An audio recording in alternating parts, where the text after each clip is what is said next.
You can't track it with your eye. Yes.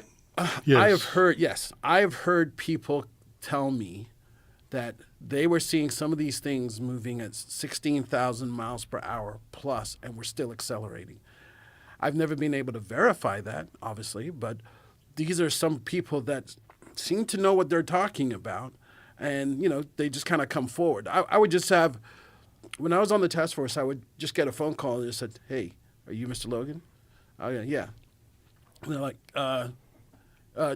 "Check your email in about 5 minutes," or, "Hey, there's something I want to tell you." And I have no way of verifying it, but the idea would be to put it in a little box somewhere to say, "Hey, this is an unknown," and maybe someone like Jason would come along and verify what this guy just told me, or verify what I just saw in a video that maybe he can corroborate on. We would look at, primarily for the task force, we were looking at the safety of the pilots because they were having so many problems, and they kept filling out all those safety reports, So we're like, and I remember asking the task force director, Jay Stratton, I was like, "What about all the commercial stuff that's going on?" And he says, "I want to incorporate that, but I can't because with their stuff, we don't have a good chain of custody on what's happening. And if someone's manipulating the data, with the stuff that's coming directly from the pilots, we can." So I was always looking at what the pilots told me they saw. And then me and several others in and outside of the task force were looking through the commercial stuff to see if we could find the same exact thing.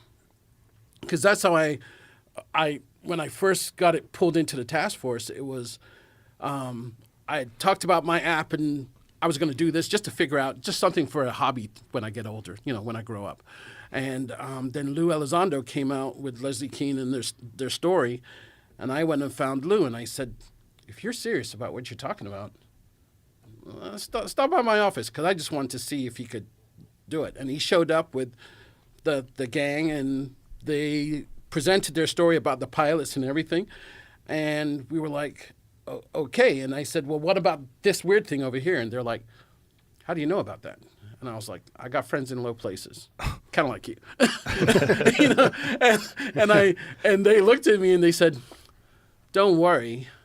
That one's, we've been told that's something mundane, it's nothing important." And I was like, I beg to differ.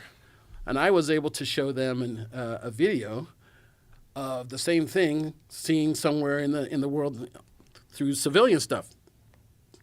And I remember when they were leaving after they heard everything, and all of a sudden Lou just turns back around and goes, "You're in." And I was like, "In what?" And he goes, "You'll see."